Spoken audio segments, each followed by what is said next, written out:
welcome to Mad Medicine with Miss P.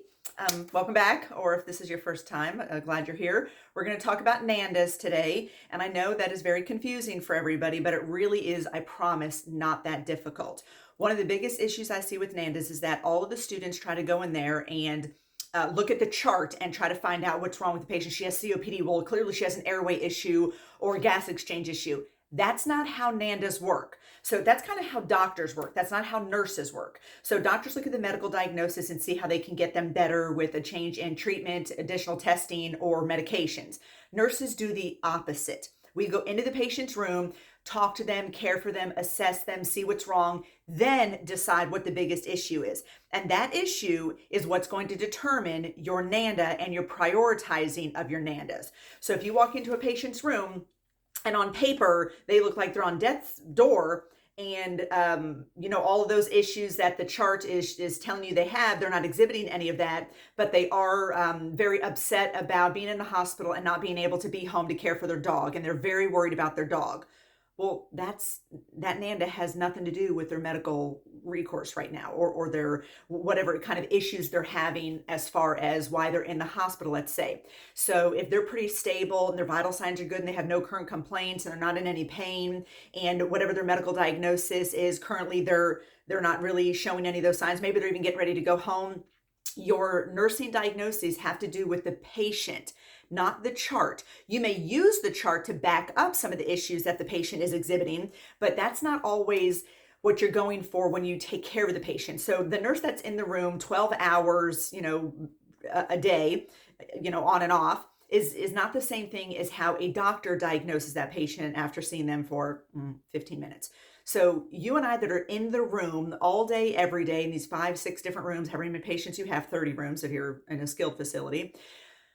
When you walk into the patient's room and you see what the biggest concern is, no matter what their chart says, that's how you prioritize your NANDAs. So if you walk into a patient's room and they have all kinds of comorbidities, but talking to them, you realize like you don't have any verbal communication, well, then that's your number one concern. Yes, if they're in there for heart problems or lung issues or a severe infection, it's not to say that's not going to trump it, but if it's pretty stable at that time, your biggest concern may be verbal communication. This is why I explain how I explain this to the students. Usually I'm in a long-term care facility. We're at the hospitals also, but for the most part, we're at a long-term care facility, which means most of these people kind of live there. So unless they are unstable, have a current infection or a relapse of some sort of issue they currently have, one of the biggest concerns is our verbal communication, kind of mentally versus even orally. Like, if they've had a stroke, can they speak? Do they speak the language, right? We have this little lady on one of the floors here that doesn't speak a word of English. So the students have learned how to use their app to communicate with her, and what a difference, how she just bloomed and came out and talked to everybody. And I walked by one day and there's like 5 students in the room, and usually I'd be like, what are y'all doing? And this time I was like, stay there, visit with her, because how lonely must this person feel that nobody in the entire facility speaks her language? And if her family member only comes to visit from time to time, this woman is isolated, surrounded by people. So I was like, spend time with her, talk to you, use the app. You're not supposed to have your cell phones on you in the facility, but for this reason, it really mattered. So verbal communication is I always kind of start with like verbal communication. Then I'll go to confusion, or sometimes I'll go chronic confusion versus verbal communication. Why aren't they able to talk to us? Sometimes because they're so oblivious and they don't know what's going on mentally. They're not there. Alzheimer's, dementia, whatever it is. So that may be one of the biggest issues, is that they're not able to speak to you or converse or understand what you're saying because of chronic confusion. So choosing your NANDA is pretty tricky, but the biggest issue I see you guys have is the related to. That is the disease process. Don't write down related to disease process. I'm not saying that I don't find it humorous. I'm saying it doesn't make any sense. Stop doing that. Don't write that down. When I write it, that's me telling you, you have to explain the disease process. And you can't say Alzheimer's. You can't say dementia. Now, depending on where you're working as a nurse, you very well can't say that. That is the medical diagnosis, and that's the reason. In nursing school, I think we more kind of make you explain it so you understand what it means. So most often I have a group of students and I'll say, okay, so you all wrote she's got chronic confusion because of Alzheimer's, right? What is Alzheimer's? And you're all like, well, it's when you're like, your brain's going and you're not thinking clearly, I'm like, you can't write that down. That's not an explanation. And that's certainly not what you would tell a family member if they came in, right? You kind of have to think of the care plan as what you would explain to the whole family that you're doing to make your patient better or to improve their quality of life. So it's not just like, oh, well, she has Alzheimer's and, she's on her way out and we'll just kind of keep her comfortable. That's not what nurses do. That's what babysitters do, I guess, try to keep them alive. We try to improve their quality of life. So if it is, let's say, a chronic confusion related to, and you've got documented proof that she has Alzheimer's, she's exhibiting, many symptoms of it. It's, in the chart, it's a diagnosis, it's a given. You still have to understand what that is. So I might say something like it's chronic confusion related to a chronic degenerative brain disorder affecting reasoning, speech, socialization, coordination, thought process, whatever you are having a problem with, whatever you need to prove. And while Alzheimer's is going to have a huge array of problems, they don't know how to eat and chew correctly, they can't feed themselves, they have poor fine motor skills, they have poor balance, coordination, all of these things. While all of that's true, you're going to kind of specify the issue that the patient is exhibiting. So let's say she's got chronic confusion, meaning she's oriented to person only. So you would say chronic confusion as related to a degenerative brain disorder affecting memory, reasoning, cognition, thought process, whatever you want to say, because we're really going to prove that she has chronic confusion because she's oriented to person only, which is your evidence. Don't overthink this. As evidenced by patient is oriented to person only. Now, if she's also doing things like, trying to catch stuff out of the air that's not there, kind of a hallucination sort of thing, or she says, crazy things to you, she keeps calling you Margaret and your name's Nancy, or she says, my husband's going to visit soon and the staff already told you her husband passed, years ago, you might add that in there as evidence because that's your proof, right? You kind of have to go back to the lawyer thing, like, what would you do to prove what you're saying is fact? As a working, a licensed nurse, you're not saying that, this is what I think, this is how I feel, or sort of kind of, you don't use any of those words. You have subjective and objective data proving what you are accusing the patient of having this, because that's kind of what a nursing diagnosis is. You're accusing the patient of having this reason. This is why they have it. This is how you can prove it. So the related to is always the disease process and explanation, or it's not always, but probably 99%. So there are certain things that it's not necessarily a disease process, and we'll get to those when they kind of pop up. And if you've got questions on NANDAs, I know they seem very difficult and very confusing. And those friggin' NANDA books, I know I'm probably the only nurse that's going to tell you this, but burn them all. None of them make sense. You walk into the patient's room. You're taking care of them, you're talking to them, you're assessing them, you're getting some orientation from them, you're watching them move, you're watching them work with you on the assessment. You might be feeding them or helping them to eat later, or helping them to the bathroom. And all of that, hour and a half worth of care, you should already have an idea of what your biggest NANDA is. Now, I know that you have cared for patients and you're like, she's totally with it. She can walk herself to the bathroom. She can do this, she can do that. Well, then she wouldn't be where she is. She wouldn't be in a skilled facility for $8,000 a month. Anybody pay that? Like I live in a pretty good sized house on some acreage. I don't pay $8,000 a month to live here. I don't even spend okay, if we don't count eBay, I don't even spend $8,000 a month. And that's a family of 4. So if you're spending $8,000 a month, and that's, nursing care 24 hours and the roof and the electricity and all the, utilities, food, water, getting, showered, cleaned up, and all medications, we get that. But that's still a lot of money to pay if the patient doesn't have to be there. So they're there for a reason. Otherwise, they'd be home. It's not like she sold her house and had no place to go, so we go to a nursing home. That's not how that works, especially for Medicare or anybody to pay for it. No one's paying out of pocket $8,000 a month. And if you are, God bless you, because that's pretty impressive. Or if they're in the hospital. I love how you guys are like, I don't have any NANDAs. And they're in the hospital. They've been admitted to the hospital floor requiring 24-hour nursing care for an acute illness. And you're like, I can't come up with any nursing diagnoses. Okay, we'll tell you what, hop into the chart, because I promise you there's a list of 25 nursing diagnoses that the RN comes on that next morning and has to prioritize all 25. Put a certain number and it'll change prioritization. So there's NANDAs. You just have to think real basic. Don't overthink it. Don't let the chart confuse you. Don't let other nurses or instructors confuse you. As you're taking care of the patient, you find out what's wrong with them. And this is my example. I've used it 100 times. I'm sure you've heard it before. So the patient is in there for chest pain. She came into the emergency room, or maybe they called EMS and took her to the emergency room. Her CEs are normal. Her EKG is normal. She's still having chest pain. She's got, a stress test scheduled, or her echo was fine, and they can't find out what's wrong with her, and yet she's still having chest pain. Well, you go in and sit and talk to her for 5 minutes, and you find out, and I've told you this before, that her husband of, 53 years passed away 3 weeks ago.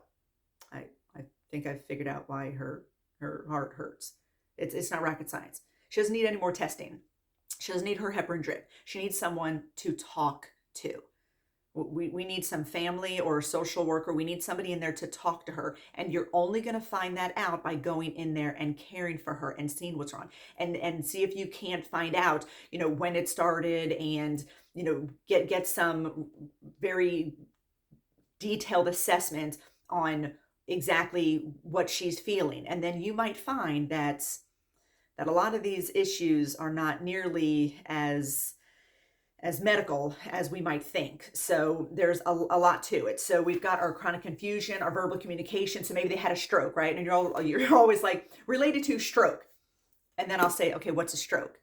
And you're like, well, like when your heart stops working. I'm like, oh my God, no, I don't know why everybody thinks a stroke has anything to do with your heart. I can't tell you how many patients I've asked if they've ever had a stroke, and like, well, my cardiologist says. I'm like, no, there's no stroke in your heart. That's not where stroke is. That's in your brain. So let's say they've had an occlusive stroke. So, and we've even had a patient with very poor, God bless him, he's passed now, but he had severe dysphagia from a hemorrhagic stroke. So in his case, I might say impaired verbal communication related to a previous event of I may even say hemorrhage or rapid blood flow into the brain tissue, causing pressure and death to surrounding tissue, affecting the speech center, as evidenced by patient has garbled and slurred, very difficult to understand speech, right? So you kind of have to explain what happened that caused this. Maybe it was an occlusive stroke. So we had this one guy who only said one word. He said S-H-I-T, and he said it 50 different ways, kind of like dude, how you can be like, dude. So same word expressed 50 different ways. This is what he said, and that was the only thing he said, but we kind of knew what he was saying because of how he put a different emphasis on a different syllable, right? So he had impaired verbal communication related to a previous event. Always say previous event, unless they're currently having a stroke and you're working the ICU and this guy just had a stroke. He's coming there and now he's got, some severe drooping of his mouth, and that's why he can't talk correctly, or maybe it is also a brain related to where he can express himself. Maybe he's got aphasia and he's, kind of doing a little charades. So unless it's current, you have to say a previous event, right? So he has impaired verbal communication related to a previous event of loss of blood flow to the portion of the brain affecting the speech center, as evidenced by patient states only. And yes, you have to write that word. If that's what it is, you have to quote it in, and I would say maybe like patient states only, S-H-I-T in quotes, with no other verbal communication. And I might say period. He does use hand gestures or signals to, explain what he means. So you have to be specific on what you're choosing. So you have to, if you're accusing them, your nursing diagnosis, you are diagnosing them as having this issue. The related to is the medical diagnosis explained, the disease process. So you can't just say COPD, and you guys do it all the time. And I'm like, oh, really? What's COPD mean? And you're like, oh, it's a chronic obstructive pulmonary disease. Yeah, I know what it stands for. I'm asking you what it means. Crickets. So if they have impaired gas exchange, right? So, and when we talk about COPD, I'll draw some pictures. I don't know how I'm going to do this. I guess I'll back up. I was going to do an illustration of my pet peeve today, but I'm going to have to do that at another time, because I guess I'm going to have to do like wide lens and bring my whiteboard in here, which is my daughter's play easel that I commandeered. So I'll draw pictures of the lungs and we'll kind of talk about what happens. So with COPD, and we know that it is asthma, bronchitis, and emphysema, but it's really emphysema. They may have an asthma episode and you can use an inhaler or nebulizer treatment and that might help. They might have a little bronchitis and we might put them on some steroids and some antibiotics and that'll kind of fade. Emphysema at the bottom of those alveoli, it never goes away. That's permanent damage. It's done. It's never getting better. It's over. Deal with it, and that's all you've got. So if they have a gas exchange problem, it happens at the alveoli level. It's not about airway. So don't confuse those. It's not about breathing pattern. That's a different NANDA, and you might be able to use that, but that's a different NANDA. So when you talk about gas exchange, you have to talk about where the exchange occurs, and that's at the alveoli level, right?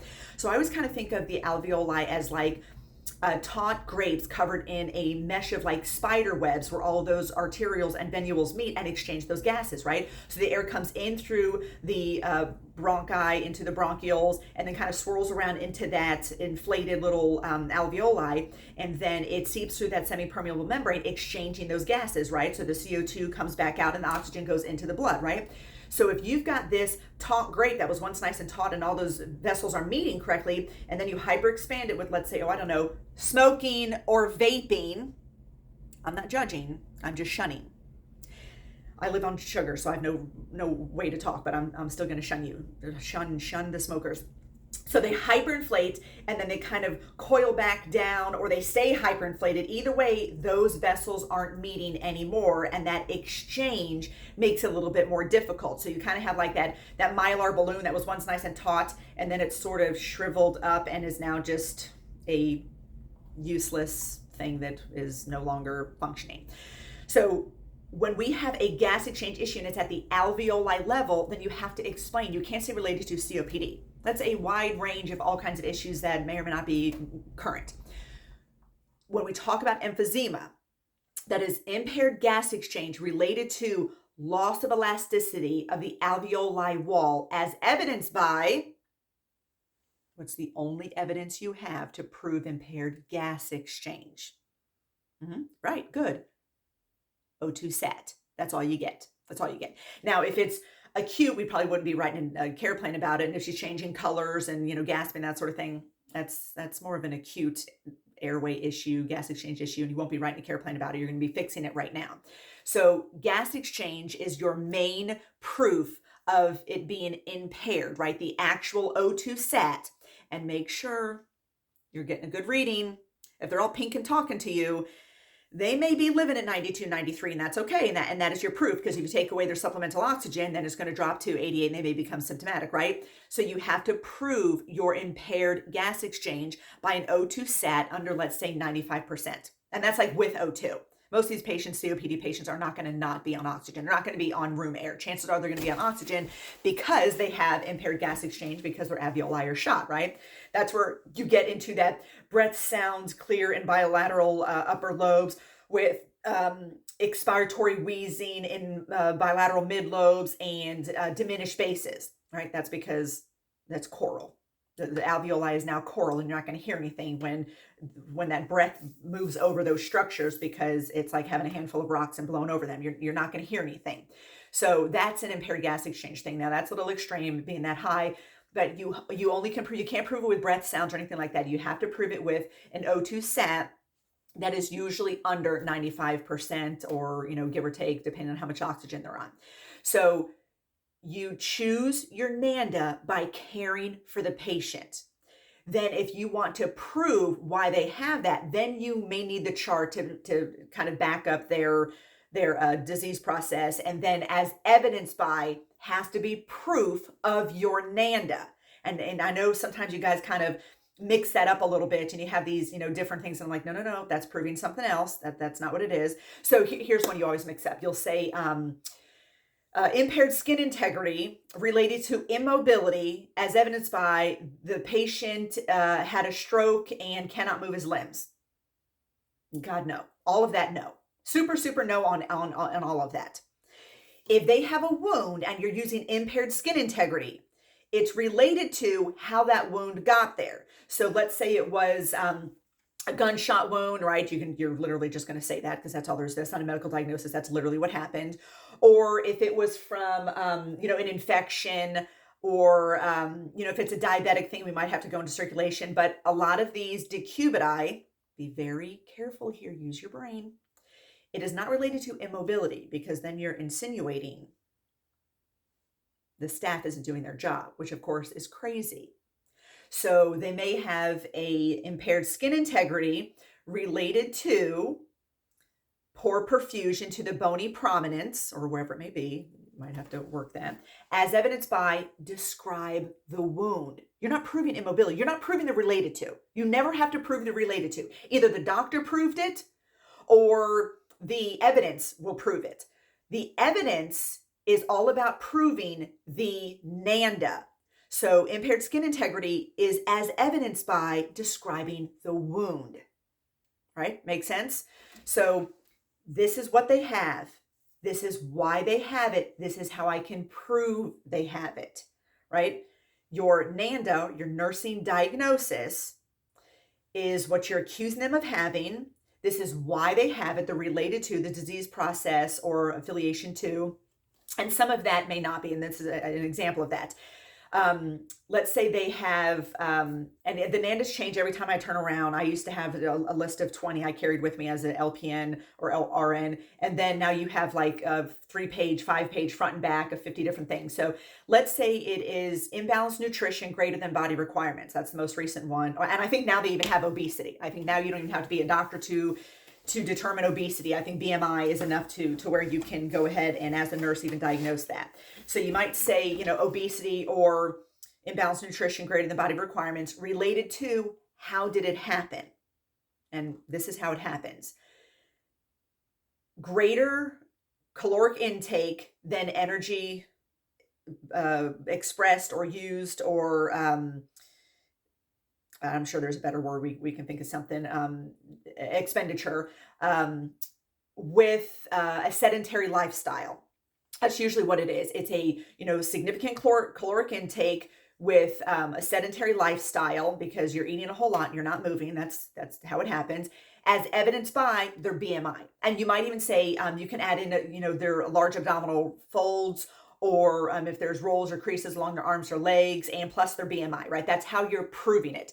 So while that related to, in this case, isn't like a diagnosed disease process, that's kind of how it happened. So, and like maybe there's a couple others like anxiety. So let's say a patient is expressing severe anxiety because their husband's home alone and there's no one there to take care of them, or even caregiver role strain. You might be able to say something like that. So whichever one you choose, and they're different. They're not the same, but I'm just kind of giving you an example. So let's say we're going to say anxiety related to a patient unable to be home to care for sick husband, as evidenced by, she states, I'm so nervous about my husband, I can't even sleep and heal and get better while I'm in the hospital. I have no one to take care of him, right? Quote unquote. So you have to prove that. So your diagnosis is your biggest concern. Try to prioritize it. We always have you do 3. In this facility, as they have 20, 30, it's insane. So, and there's a whole lot, and there's always risk for falls. Quit with the risk fours. The risk fours are number 25, 26, and 27. The things that are actually happening right now are your biggest concerns. So I may even do another, if you want to, you can comment or respond. And if the 6 of you that are still watching this don't say a word, well, then I'm going to move on to something else and assume that once I get into medications, it'll take off, because otherwise you guys are you're not with me anymore. And that's okay. I know it's summer and things are happening, and I'm with you. So I'm just going to end this because we're already at 24 minutes. So real quick, like my pet peeve here is height. That's the word. The word is height. How tall you are. What's your height? There's no H. Quit saying height. What do you have, a lisp? That's not a word. Stop saying that. It's height. How tall are you? What's your height? Height and weight, not height and weight. God help us all. All right. Love you.